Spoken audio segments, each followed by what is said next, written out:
Hello and welcome to the Downseller Studio. This is another Crafty chat. My name is Jen. I'm your host. You can find me on Ravelry as Boston Jen and on Instagram as Boston Jen 1. And I am very excited to be joined today by my friend Kristi. Welcome, Kristi.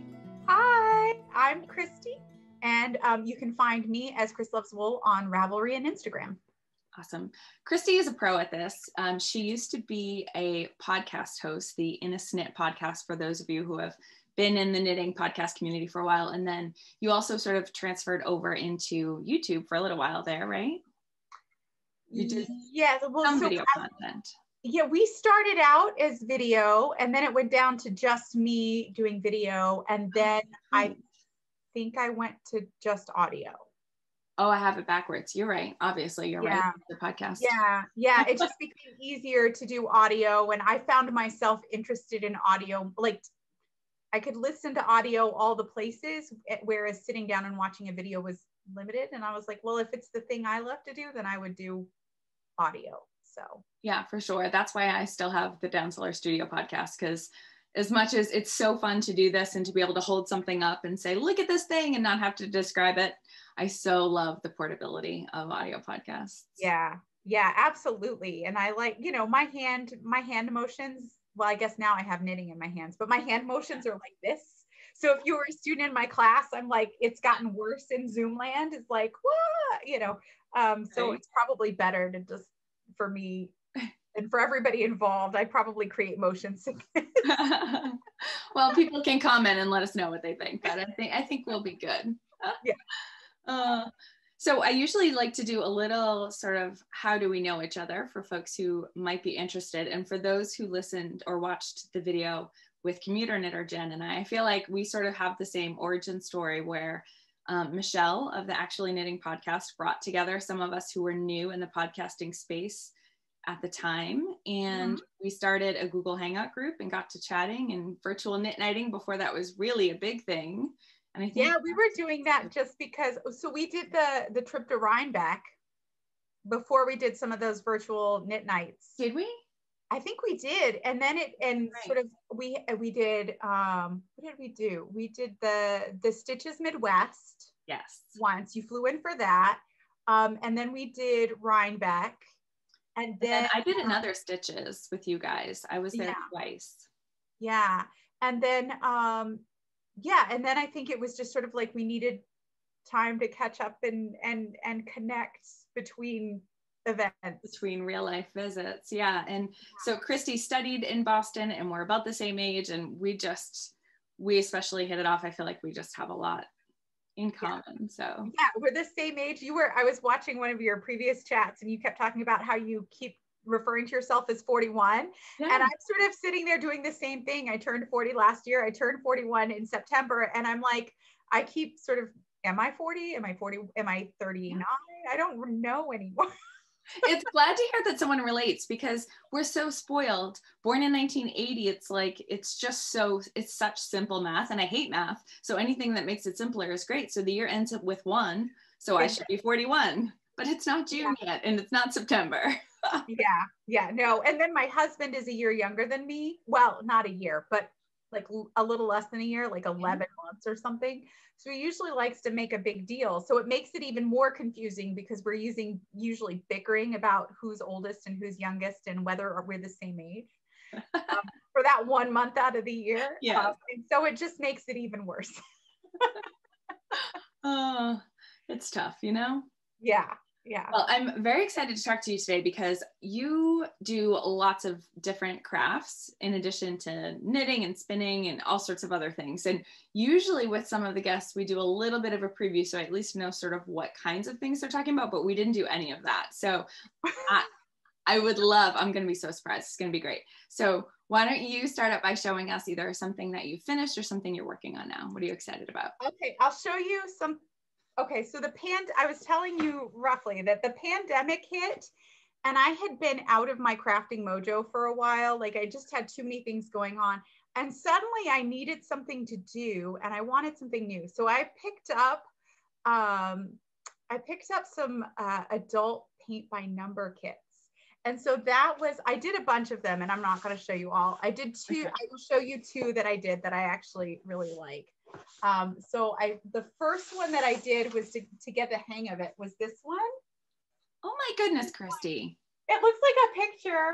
It looks like a poster, like a print, a beautiful photograph or a painting. Yeah, it was relatively easy because it was lots of big spaces. And I think I got it from Michael's for like $15 at the beginning of the pandemic. It was impossible to get these. And so you'd have to order them and it would take months to arrive. Everybody ran out of them. So this was my first one. Okay, wait, I have all the questions. Okay. So is it on like a paper kind of material or like a canvasy kind of material? This is canvas. Okay. This one's on canvas. Some kits you can do them on like craft board. They come printed on a textured craft board. Okay. But this one came on canvas and it came on a rolled like foam. So I didn't have to iron it out or unfold it or anything. It was just, so it was a flat canvas or a rolled canvas. Everything was printed and then you just paint. And what is the paint? Is it like an acrylic or? Yeah, it's cheap acrylic most of the time. Or so beautiful. I'm blown away. When you said paint by numbers, I knew that it wasn't going to be like 4-year-old paint by numbers, but I didn't also expect that. Okay, show us another one. Okay, so then I decided I was going to get crazy and get really intricate because, you know, why not? Sure. So the one that I did that I love is this one from a different company that came out. And that was another thing. That is insanely beautiful. I was like, I need more colors and I had wanted to practice blending and eventually, you know, because when you do paint by number, it usually comes out like really specific. It kind of depends on that sort of pointillism sort of idea in art where the farther you get away, the more the colors blend. Yeah. So a lot of them look really blocky up close. So I'd wanted to do something where I could play with color a little bit and see about blending. And you can see that I was a little more successful in some spots than I was in other spots where it just looks kind of chunky. But it was fun and I loved it. Great. Yeah. So I'm so impressed. Yeah. I have more of like, I have one kit sitting in the wings that I kind of got over paint by number for a while. I think something about the way that my brain was working in the pandemic just meant that I needed to move from one thing to another thing to another thing. Yeah. So I have one that's like a birds on branches that someday this summer when classes are out and so on, I can maybe come back to that and see what I want to do. But yeah, so that's something I've been finishing. So I have 2 other questions for you. Okay. Like, and I hate when people ask me this with knitting, but I'm going to ask you anyways. Like, how long would one of those take? If you sat down after dinner for a couple evenings, is it done, or it's a longer time investment than that? Yes and yes. So it can be as simple or as complicated as you want. So like this one, it took like a weekend, maybe, where a couple of evenings after dinner, I would just turn on the music or a book or something like that and just do that focused for a while. And this one is sort of a beginner piece. So you get like these really large sections. So it's not super detailed. Okay. And then when you finish, you can either go back over and fill it in a little bit more and get picky with it and really zhuzh it and then blend and then whatever. Okay. Or you could just be done with it and move on to the next thing. Right. So it allows you to say, okay, that was fun, I'm done. Or I really want to perfect it and keep going. Okay. So that's one. The second one took longer because it was more intricate. So you can get them at various levels of intricacy. And I'd spend a lot more time on the flowers, or for a while, I got really into trying to blend the backgrounds. And then eventually I was like, good enough. I got my fun out of it. Okay. So, and then will you frame them? Is that the idea? No, I don't know. No. I like these two enough that I could maybe think about buying some inexpensive frames and putting them in the guest room or something. Yeah. But they're not something you want to look close up at. One, okay. I'm not handy with paint. And 2, they just look, just by their nature, they look better from far away. Right? So you need to find like a stairwell or something where like you can't get that close to the wall. Yes, exactly. But where you're going to pass by really quickly and you're going to be like, oh, that was pretty, and then move on. Yeah. Some people get really, really into it. And I've seen some like things where Facebook groups where people then just are like, throw out the paints and do their own thing entirely. Sure. I'm not there. That's not for me. I think I needed something that told me what to do. Right. But it was still a creative outlet. You weren't just doing a crossword puzzle or something. Yes. Yes. So that was fun. And so I'm looking forward in summer to getting back into maybe doing one or two. So yeah, I'm going to have to see, maybe they're back in stock now that things have changed at least a little bit. That would be a fun one. Like I'm going to have Riley and Ayla for their birthday. We're not doing a sleepover this year again, but we're going to do a birthday day out since they didn't get one last year either. And half of the day they want to do crafty stuff. And even if they started one and then brought it home, they'd be able to keep doing it on their own. That could be so fun. Yeah. And they make they make smaller ones, they make big ones. I mean, there's a big range of variety. You can go to Joann's or Michael's or a big box and find some that are relatively straightforward, or you can order some, you know, and sometimes takes a while for them to get here, depending on if you look for one that's sourcing them from the US. Right. Or if they're sourcing them from China, which is where most of them come from. Yeah. And, you know, that's the bigger issue of availability. Yeah, so that makes sense. It's just something I wouldn't have thought of. So I'm glad that you shared. And I know you love this kind of thing. You can get pictures made customized. Some of the companies will take your pictures and turn them into a paint by number. So that's another option. If you whole rabbit hole. Yeah. So I keep thinking about doing one for my dogs. That's a great idea. Of my dogs, not for them. They won't do the painting. Right. Yes. No, that's a whole nother level. I mean, they're talented, but not that talented. Oh, well, why don't I show you what I'm working on actively right now? This is a pair of self-striping socks from Fibernymph Dye Works. And I'll show you, this is the second one. I've got the first one finished, but it's really fun because it's a self-striping, but it's not a solid self-striping. Yeah, it's like a variegated self-striping. That's fun. Isn't it cool? I think I got this at Needles Up, where Lisa vends before Rhinebeck, probably a couple years ago at this point. It is the Signs of the Season colorway. And I think that she does this. It may not be available right now, but I think she might bring this kind of one back in the fall. So I finished the first one probably like Thanksgiving, and then just never picked up the second one. And I needed some just plain vanilla knitting. So it was a good time yesterday before some of my conference calls for work. I got the cuff cast on so that I'd have something ready. Gotta have some sock knitting on the go. Yeah. And your company doesn't mind you knitting? Like, do you do the Zoom video conference and knit and they don't mind, or? So some of the Zooms are with video on, some are not. And then some of like the really big ones, I just don't turn my camera on because it's just not really necessary. I don't actively sit and knit like this. If I am knitting and I'm on video, my camera's a little higher. I mean, I don't think that anybody would say anything. It's just not something I've necessarily wanted to advertise. I used to take my knitting to work for some of my work meetings, and people knew, and there it was small enough that people knew I was paying attention because I was arguing with people or discussing or what. I mean, I was in conversation, and so it wasn't a problem. It didn't feel weird, but it feels more weird to me to knit on Zoom at a work meeting than it does to knit in person. That's funny. I know. Isn't it funny how that stuff works sometimes? I don't know. It's probably all my imagination, but yeah. What are you knitting on right now? Well, you don't want to share that yet?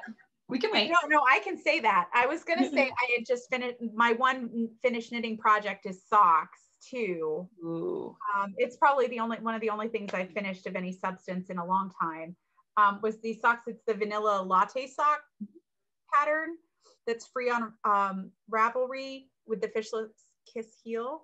And the yarn is Yarn Geek Fibers. And this is her, I think it's showing up more white. It's more like a gray background with lots of color. It's her boxcar gallery colorway. So it looks like graffiti on a boxcar, like a train car. And I loved it. So I've got the socks done. They're beautiful. But it's like the only finished knitting thing that I've done in ages. But I'm also currently trying to knit on a project that is all Yarn Geek Fibers yarn that I bought a few years ago at one of the last knitting pipeline retreats. Oh, nice. Yeah, and so it's kind of it's nice that I started this at the time that I did, because it's just sort of a nice reminder of Paula and the knitting pipeline and the pipeline retreat, as well as my friend Sarah, who I met there and worked with on yarn stuff there or whatever, like got my yarn from. So I am actually working on the comfort cardigan, the fade cardigan. Yeah. And I'm actually getting so close to being able to steek it. So I decided to do it in the rounds instead of, so this is the outside is reverse stockinette. And then you fade using Andrea Mowry's fade techniques, right? And then you fade to all these different colors. So I will eventually turn it inside out so that the reverse stockinette is on the outside, but the knitting is much more even if I can do it in the round. So I just added a short bridge of 3 stitches, and to make it so that I could knit it in the round. And I'm on my second sleeve here. Wow. And then I will try sewing the steek twice, or sewing the steek like the Knit More girls do, and then snipping it and picking up for the shawl collar band thing. So I have one cuff, and then I can to finish, and then I can do that. Have you steeked before? I have. So what did I steek before? Oh, I will send you the picture so you can see it. I did the mealy vest. So I took a class at Stitches a million years ago with Franklin Habit on steeking. And I think I was in that class with Michelle. I think you were too. Or Emily, were you in that? No, I didn't take that one, but Jen took it, but I think she might have taken it because she had heard from you guys that you liked the class so much, if I remember correctly. It might have been me, Emily, and Michelle. We did the class, and so I did the steeking class, and he does a crocheted steek. So I did that class where you just did a swatch, and then that was easy enough. So I decided to do the Miele vest, which is this vest. I can't remember who made it, but it's a bulkier weight worsted or bulky weight yarn with like this really impressive collar. And you're supposed to work it flat. And I was like, forget it. I'm going to try, I can steek this. So I decided that I would add a bridge and steek it. And I did the crochet reinforcement, and then I zipped it right open, and I added snaps and ribbons, and have decided that I love cardigans. And so I should probably just make everything a cardigan and steek it.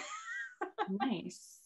Yeah. It's a good skill to have. I took a class from Ann Weaver where we learned a couple different methods. I think I preferred the crochet method, but maybe that's just because I'm a little more comfortable with crochet than I am with sewing. Yeah. But it's nice that there are different options that can work equally well depending on. Yeah. And I've never tried the sewing machine one, but I've been getting more into sewing. So it seemed like my sewing machine is going to be out again sometime soon. So this would be a good way to do that and give it a shot. So I love it. Is that, I don't remember what the pattern calls for. Is it fingering weight yarn that you're using for the cardigan? This is DK, and actually Sarah's yarn is, it's a blend of wool, alpaca, and silk. Ooh. So it's like a luxury experience. So it's, I mean, her colors are gorgeous. I've loved her yarn. I get a lot of her yarn, but it's super soft. It'll be so drapey. It's going to be so cozy. I'm doing the 46, so it'll have 46-inch bust size, so it'll have lots of ease. But I figure it'll just go to live at work with me, and I can just toss it on and take it off and be warm or cold or whatever. It can go to my office and hang out. So was that a kit, or did you pick those colors? I had Sarah help me pick the colors.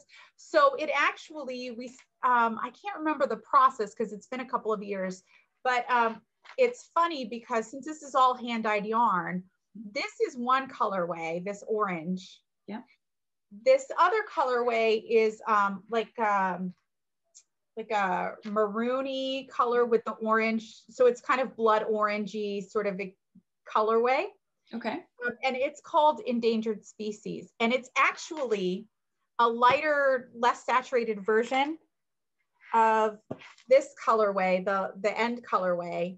Oh. So this is actually the same colorway, but more saturated. Super cool.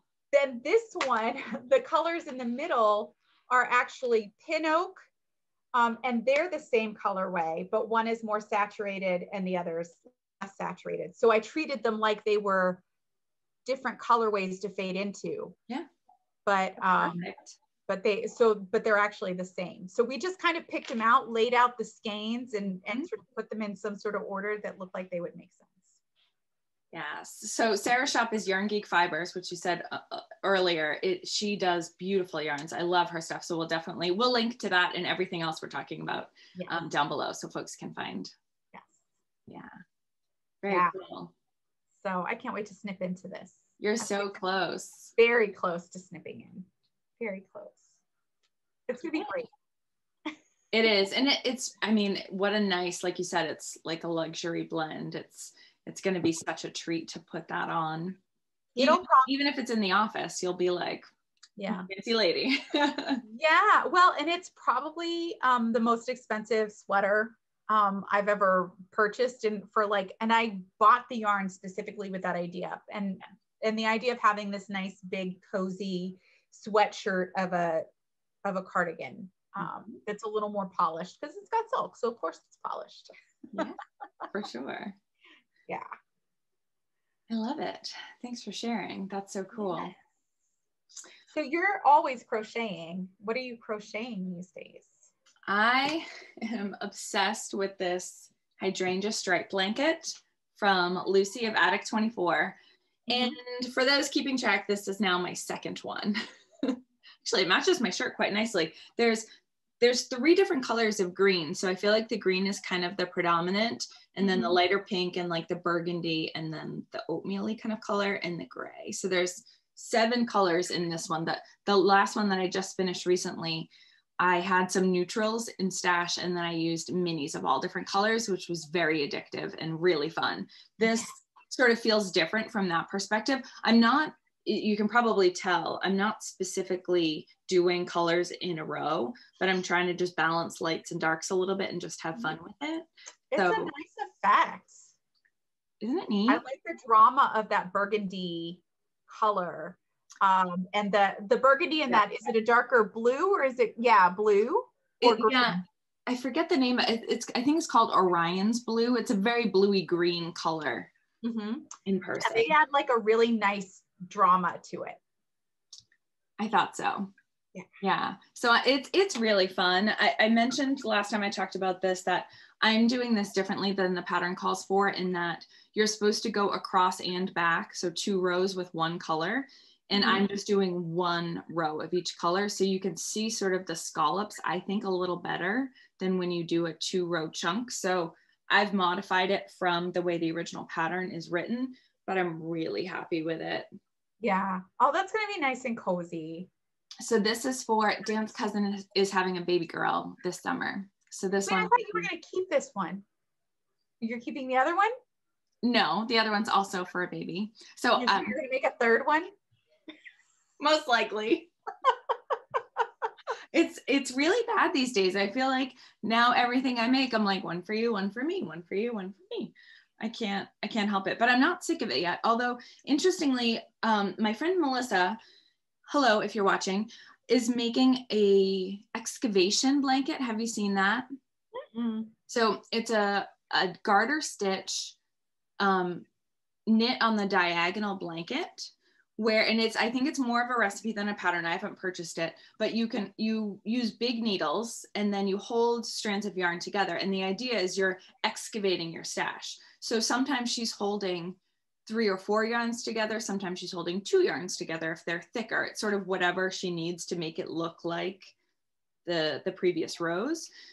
So she's using like US 13s, and like watching hers come along, I'm obsessed. And so what you can't see on the other side of this computer is I have all over my floor my worsted weight like wool stash, and I'm thinking maybe that's what I will do. But then as I was coming down here to record this and going to show you this project, I was like, maybe this is the perfect project for those wool scraps, because you know it leftovers from hats and sweaters and whatnot, they're wool, so I'm not going to give it to somebody else because I don't know how they'll wash if you don't do it properly, but I may only have enough to go across, right?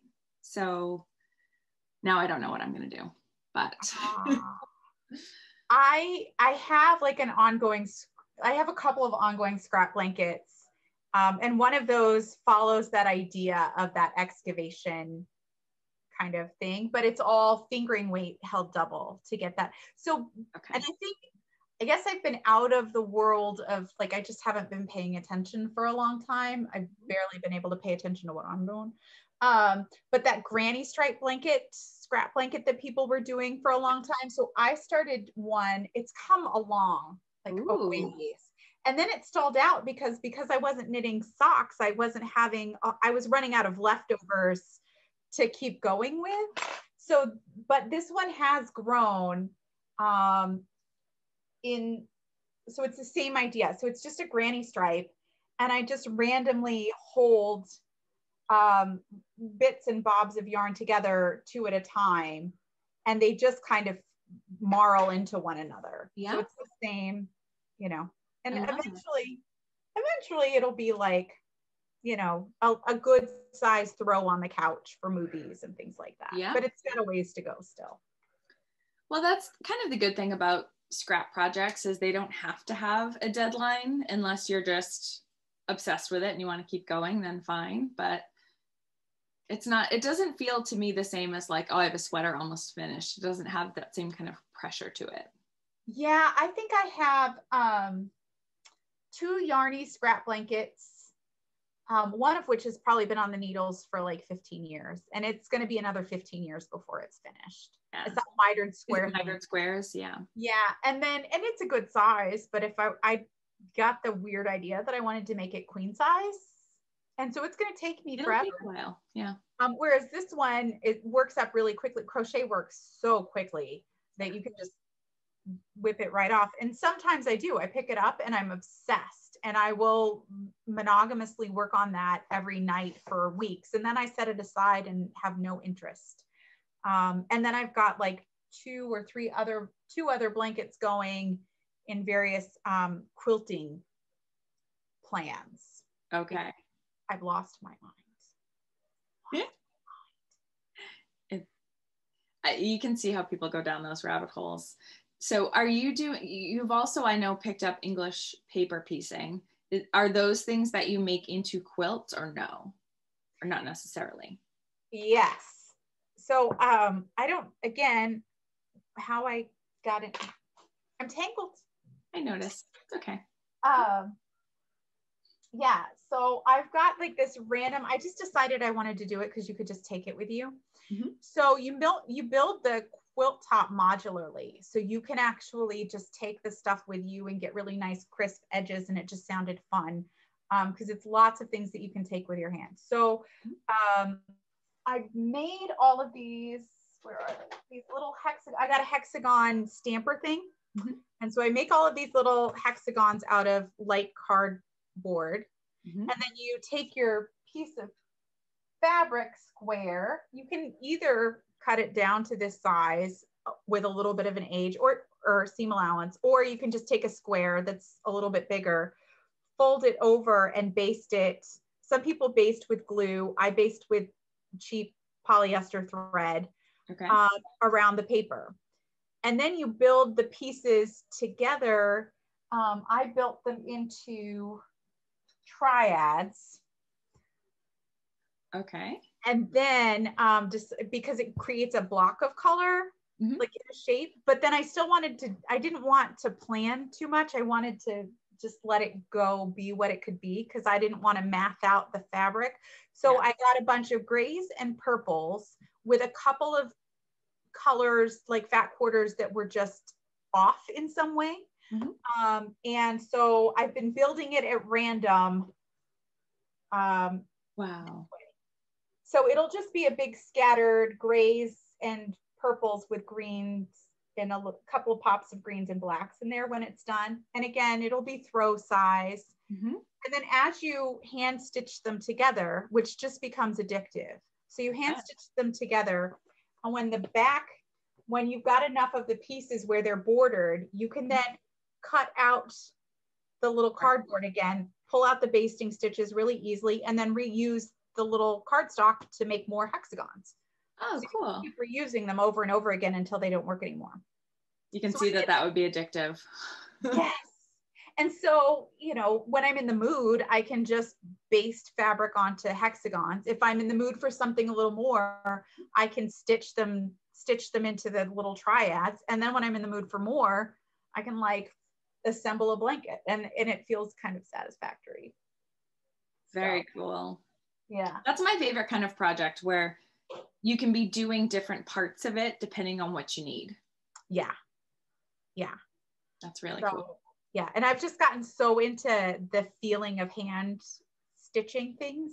It just really feels really satisfying, and like I'm connecting with my primal ancestors or something. I'm not sure, but yeah. And I love that the randomness is coming out beautiful. So yeah, I mean, it's not totally random, because I am like you are. I'm managing. I'm like, okay, it's starting to look a little too gray. There needs to be some purple. It's starting to look too whatever. So I try, but I also try to make sure once in a while that 6 blocks are, so that it does allow for a little bit of arbitrary, like randomness or feel. So there are pieces that are right next to each other that are the same color, but not too much. Right. But that's kind of just organic. Like if something blew in the wind, you'd end up with certain colors that would have landed together, you know? Yeah. Well, and I remember Paula would, Knitting Pipeline Paula would always talk about when you're doing the mitered square blanket or something like that, she would keep her yarns and she said, think like a quilter, long-term, and sort of deciding as you go to make sure that you're color coordinating. So I kind of like that idea of sort of allowing yourself to think long-term, but also sort of managing colors, and, you know, it's just kind of, yeah. That's another way in which we're like, some people need a plan. They want an organizational chart with all of the colors and have things mapped out. Yeah. I can do that sometimes, but it doesn't feel as natural to me as just sort of trusting my judgment in my eye as I go. Yeah. I feel like I need a sandbox. Like I need boundaries and rules. Like I need the sandbox, and then the sand within it, I can play within those rules. Right. And exactly. Which is kind of, I can get really rigid and build a sandcastle, or I can be a little more organic and, you know, just draw Zen repetitive things or something, you know. Sure. Yeah. I love it. Well, I have something different. I don't think I've shown this on one of the Crafty chats yet. Oh, I guess I've shown some finished spinning, but I have some in progress spinning to share. Ooh. This is also from Fibernymph Dye Works. Lisa actually just very kindly sent this to me. I didn't purchase it, so full disclosure. She didn't ask me to review it or anything, but I just learned to spin last spring, so not even quite a year ago yet. And I was really into natural undyed fibers. And so this is Shetland top, and there's 3 2-ounce braids, and they're all undyed. Let's see if I can show you all 3. Ooh. They're really beautiful. And actually, this is probably a good one to talk about with you, because I have no plan yet as to what I'm going to do. Like I could obviously do the singles for each one and then ply them together. But I hadn't thought about any other options about what else I might do to make a finished yarn. Do you have any ideas for me? Well, I know that in theory, you're supposed to sample things, right? And like, oh yeah. But but that feels like, which I'll swatch for a sweater. Yes. But I feel like sampling wool is just not a thing when I'm spinning. So I'm not that advanced of a spinner, so I don't know. I had this crazy idea. So I can't get up and get to it. I bought my own big, huge fleece that I had processed, and it's all natural. It's a mixture of, the breed is a mixture, and it's gorgeous. And it's sort of like that middle color that you have. Mm-hmm. And I had thought that it would make a really great cardigan at some point. So I was going to spin a yarn, and I was thinking I'd go for something that would be a 3-ply natural worsted weight. And I've spun it so that it's probably a little closer to when I ply it, even 3-ply, it comes out closer to a sport weight. So I don't have advice on how yarn's going to come out when you spin it, because it's all a mystery to me. Okay, no worries. Hey, we're all still learning. And I mean, that is a good reminder. I did do that with some natural Corriedale that I spun last summer, and I did ply it, and it might be interesting to try it. I will try it with these 3-ply them together, but with the 2-ply, it was one darker and one lighter, and it was just too much of a traditional Barbara pole look that I just wasn't loving it. And so I ended up just plying the cream Corriedale by itself. And then I forget what the other base was. It might've been another like natural Shetland, but it was darker than this. And I think I applied that together. But I'll do that with this. Actually, on the last yarn that I showed, that was 3 braids that were dyed that I 3-plied together. My plan was that was going to be a sample. And as soon as I started plying it, I loved it. And I was like, that's the answer. Oh, no. Yeah.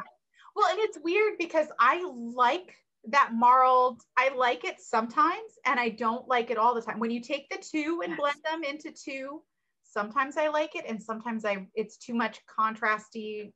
I don't know I don't know enough about which kind I like, right, to know how to plan for what it is. Right. Like, what's the rationale? Like, what's that common factor between the ones you like and then the ones that you don't? Yeah, I don't either. So I'm still learning.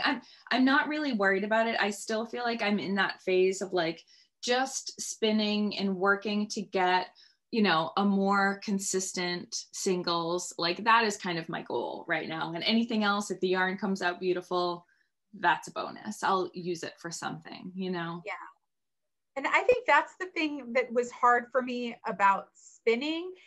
Partly I learned knitting, and I got so into knitting, and my skills progressed really quickly on it. And so now I can do just about anything I want with my knitting, right?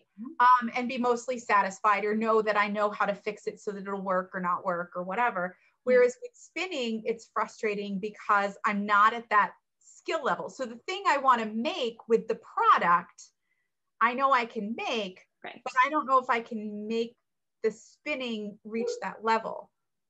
Yes. So I end up with all of these beautiful, you can see, I'm trying to point there. Yes. I've got some skeins that I can't make a sweater out of because it's not enough, but it's pretty, but I don't know how to incorporate it into something. And I don't do shawls a whole lot. I don't wear them. So I've stopped knitting them as much, right, because I just don't wear them enough. And so I don't know what to do with the random skeins. And sometimes I can work them into something, but it takes a while for me to figure out. I know that has been sort of I still haven't knit very much with my handspun, and that is one of my goals for this year. And hopefully with that, the wound up fiber art 3-ply that I did, the dyed fiber, I should have enough to do a sweater out of that, because I used 3 braids. So hopefully I can do something out of that, but the rest of the stuff is mostly natural fibers. And so I figure if nothing else, I could do like a striped sweater or even a color work sweater or something, mosaic knitting with all different colors of natural yarn would be beautiful, and it wouldn't matter.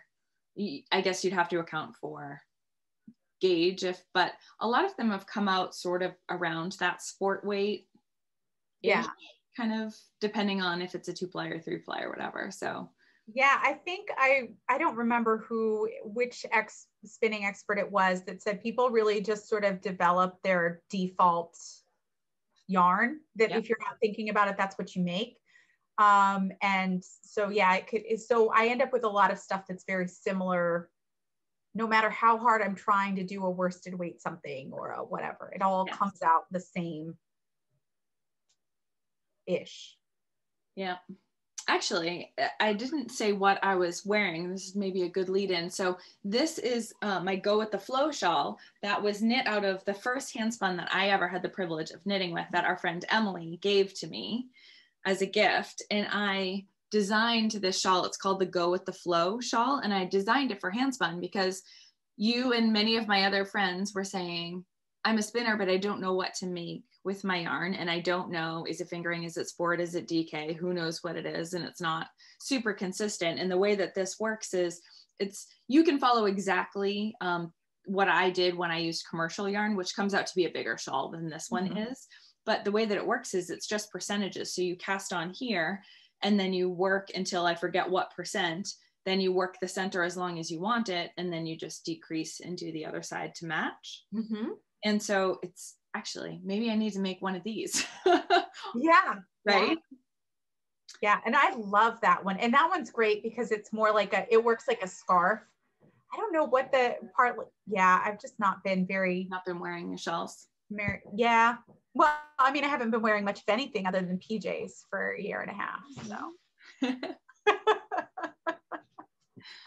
which is kind of nice in its own way, but.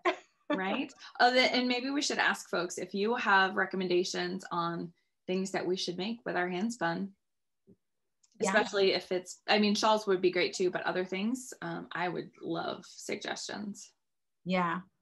I did have that one of my first finished yarns, and you might remember this. I actually took it to Stitches Midwest because it came out ropey. It was just, it wasn't going to be and it was so little that I couldn't do anything much with it on its own.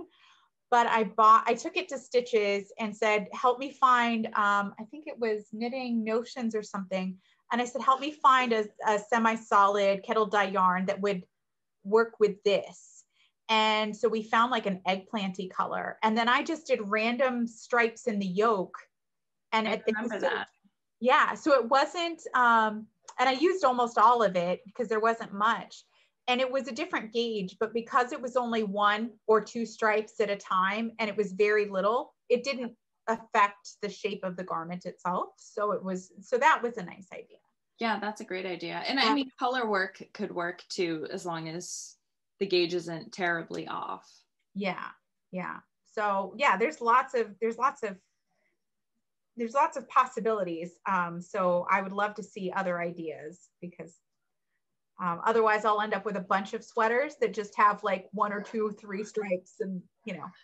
I know. It's like you said, though, it's before when you were talking about sort of having like parameters or boundaries on things, like I find that's when I'm the most creative. And sometimes when it's just like, I have this thing, I could make 8 million different things. There's so many different options that I can't think of one that sounds good. Whereas if it was like, well, I definitely don't want a shawl and it should be something that I'm holding double or whatever it is. Like if you gave me a challenge to use it in a certain way, I could probably come up with something fantastic, but it's like when it's limitless, it's just too overwhelming sometimes. Yeah. Well, you did that project with Mary from Kino Knits, right? The point counterpoint. And I imagine that was right in your wheelhouse. Yes, that was a project that really solidified that for me. Like I always kind of knew that that's how my brain worked best.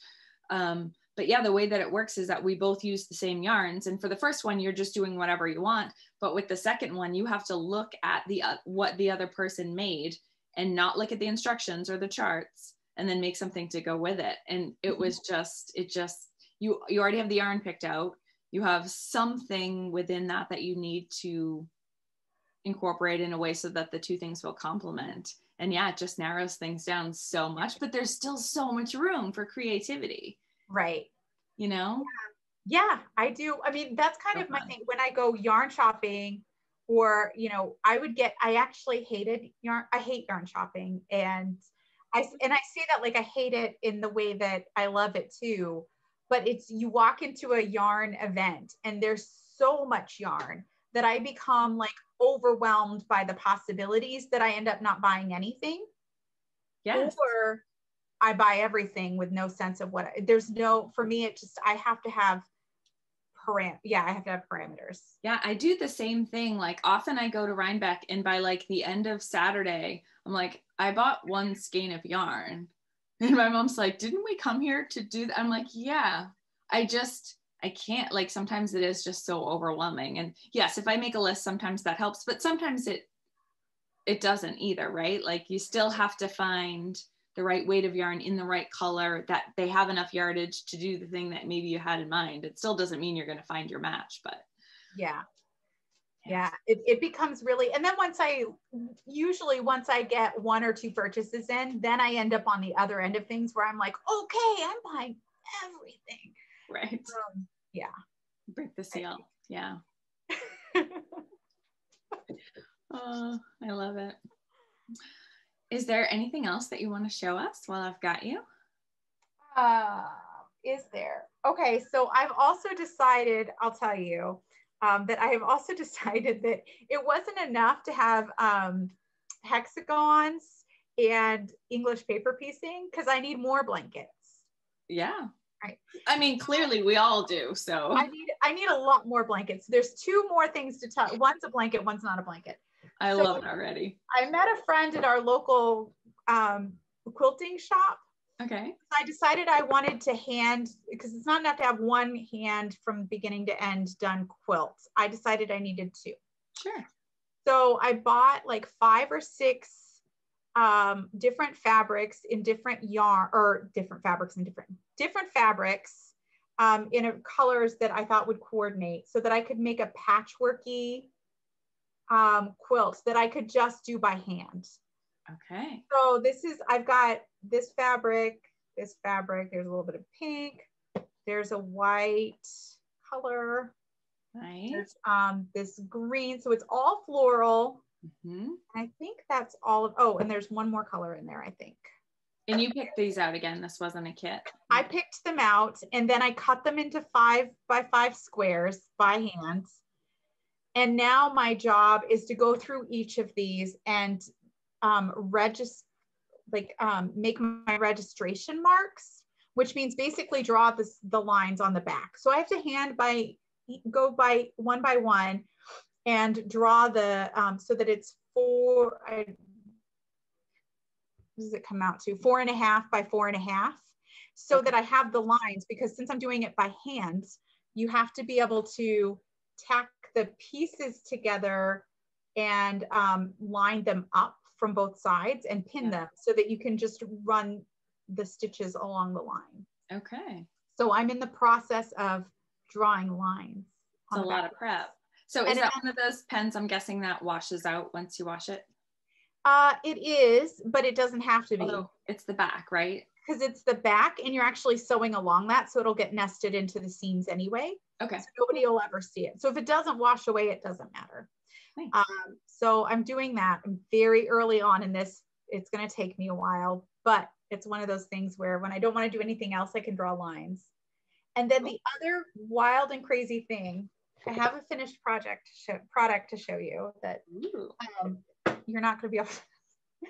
I took our local art association is doing a stained glass class with copper foil. So not leaded, but like with copper foil that you solder together. Yeah. So I went to my first class last night and I made a circle for practice. So I cut the glass out and then I grinded it on the grinder. I have a circle. It's a circle. It's a circle. That seems hard to me. It's not easy. Yeah. So the goal is it's an 8-week class. So my next undertaking is I've been sort of taking inspiration from a bunch of different stained glass pieces so that I can draw out my own pattern.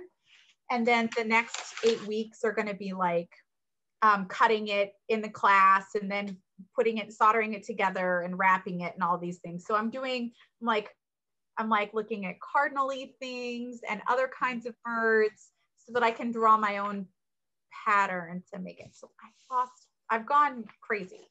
I love it so much. Is that part of the class that like you're supposed to draw your own, or are you taking this to the next level? Yes. And yeah, I am. So you can find all of these different patterns. Right. And some of them are a lot of them are freeform patterns, or you can buy books and do it that way. Some of them have they look a little aged and like old-fashioned style. Sure. So I'm planning on just taking elements of the birds that I like and sticking them into the bigger shape. So I'm going to try and find a simplified bird that I like and stick that into a background that I like that will just be circle. Okay. And so, yeah, I'm piecing things together from patterns that exist to make my own pattern that will then, you know, be simplified down to 50 total pieces or less. Okay. And then go from there. That is so cool. I don't think you're crazy. Well, obviously, but also I feel like since the pandemic, I've been thinking of like, what else like would I want to do? What else do I want to learn? Like, I know not everyone's in this situation, but I've had more time to do things. I'm not commuting every day. Many weekends we don't leave the house. So like there's time, right? And then that will change. But I started thinking like, what else would I want to learn? And I found that there's a local pottery studio that does classes. Oh, yeah.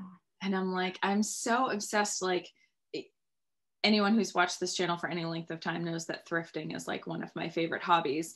And one of my favorite things to look for is handmade pottery or things that at least look like handmade pottery.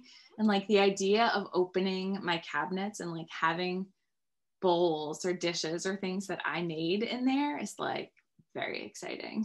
Yes. So I haven't pulled the trigger yet. And I wanted to wait until I was vaccinated and Dan was vaccinated. So we're just introducing less places into the mix. But I think that I probably will pull the trigger at some point. So yeah, that's been on my list for a long time. I'm pretty sure that if you ever stick me in front of a potter's wheel, it will be a mess. Cutting glass, kind of a mess. Trying to find like the right pressure to put on the scoring thing was using the right tools and using them like an idiot because, you know, it's very humbling to try something that you've never, that's totally out of your wheelhouse, but it's also kind of exciting because you get to see your own growth, like, you know, to watch your own growth and how quickly you can do something. Absolutely. Yeah. And I feel like spinning was that for me last year. Like you don't often as an adult try new things like that are so different and challenging. And it just felt like I wasn't in control of my own hands. And it does sort of force you into a little bit more patience than you might be willing to exert to push through that awkward feeling. It's like many adults who try to learn to knit are just like, I don't know how I'm supposed to hold this and wrap the thing. And there are many things like that, but if you can push through, it's amazing and wonderful. But it gives you that momentum and that confidence to say like, in the beginning, my yarn looked like garbage, and less than a year later, I can do this. So I remember how awkward and awful it felt to learn how to spin. Yeah. Now I'm there. So now the idea of trying pottery, it's going to feel terrible if and when I ever do it. But if I can push through that, probably that will be fine too, you know? Yeah. Yeah. Yes, absolutely. Lifelong learning. It's important. Yes. It's like the more you know, right? Yes. Well, I'm glad to hear that you are still biting off new things and having lots of fun and creating all the time. Yes, and I have really enjoyed the opportunity to come share knitting and sewing and spinning and weird things that are just paint by number with you. I love it. I love it so much. Thank you for sharing. I'm definitely inspired. I'm going to be looking for those paint by numbers kits, probably not just for the girls, but also for me. Actually, I wonder if Dan would like that. He likes puzzles. It's kind of similar. Yeah, it is. Right? Like you're just creating the color on the puzzle piece. Well, this has been lovely. Feel free to hit me up anytime you have more things you want to share. And if you want to come back, I would absolutely love it. And folks can find you on Instagram and Ravelry. Everything that we've talked about today will be linked down below. And if we miss something, just reach out to me and I'll hit up Kristi and we'll figure it out. Thank you. All right. Thank you. Bye, everyone.